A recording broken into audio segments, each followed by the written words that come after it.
আমরাও জানি না কে দাঁড়াইছে। তিনজনকে আমি মোটামুটি ভাবে চিনি। আপনাদের মাধ্যমে এই মাত্র জানতে পারলাম প্রার্থী নাকি 7 জন। বাগেরহাটের প্রার্থী কয়জন আমি সঠিক জানি না। আসলে আমি যতদূর জানতাম যে বাগেরহাটে 2 আসনে মাত্র 3 জন প্রার্থী দাঁড়িয়েছে, কিন্তু আপনাদের মাধ্যমে এই মাত্র জানতে পারলাম প্রার্থী নাকি 7 জন। এই 7 জন বাকিদের 4 জন কারা?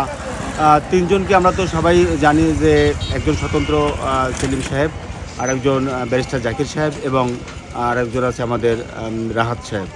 কিন্তু বাকি যে 4 জন কারা তাদেরকে আমরা এখনও চিনি না। আর প্রচারণা আসলে মানে আগের মতো নির্বাচনী প্রচারণা আমরা পাচ্ছি না। কেন যে তারা প্রচারণায় বিমুখ, আমি সেটা আমার দৃষ্টিগোচর নয়। আসলে নির্বাচন মানে একটা আনন্দ, প্রচারণা আরও ব্যাপকতা হওয়া উচিত বলে আমি মনে করি। মোনালিসা হেভি ফ্লো 15 পিস প্যাকেটের সাথে 8 পিসের একটি প্যাকেট একদম ফ্রি। আমি যতদূর জানি বাগেরহাট 2 আসন থেকে দাঁড়িয়েছে 4 জন। 3 জনকে আমি মোটামুটি ভাবে চিনি। এছাড়া আর একজন আছে মহিলা, ওনার নামটা আমি সঠিক বলতে পারবো না, কিন্তু যে মহিলা একজন দাঁড়িয়েছে এটুকু আমি জানি। আর জামাত থেকে একজন, বিএনপি থেকে 2 জন, বিএনপির একজন স্বতন্ত্র, আর একজন দলীয় নমিনেশন পেয়েছে। এইটুকু পর্যন্ত আমরা অবগত আছি। আমি রাহাত সাহেবকে চিনি, জাকির সাহেবকে চিনি, সেলিম সাহেবকে চিনি, আর যারা দাঁড়াইছে এদেরকে তেমন আমি চিনি না। এরা আসলে দাঁড়াইছে দলের প্রার্থী হিসেবে দাঁড়াইছে, পরিচিতি হয়তো আগামীতে তাদেরকে চিনবে এই আশায় হয়তো দাঁড়াইছে এরা।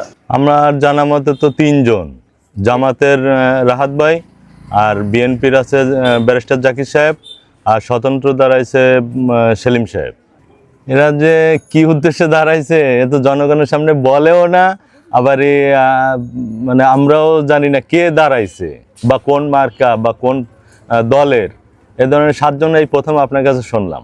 হ্যাঁ, বাগেরহাটের প্রার্থী কয়জন আমি সঠিক জানি না। 2 আসনে আমি 3 জনের কথা শুনেছি। আমি চাই যেই নির্বাচিত হোক না কেন সে যেন জনগণের স্বার্থে কাজ করে, সবার উপকারার্থে আসে, এবং আমরা যেন সবাই ভালো থাকি, সুস্থ থাকি, আমাদের জন্যই যেন কাজ করে, আমাদের কথা মাথায় রেখে, এবং দুর্নীতি মুক্ত সুন্দর একটি পরিবেশ চাই।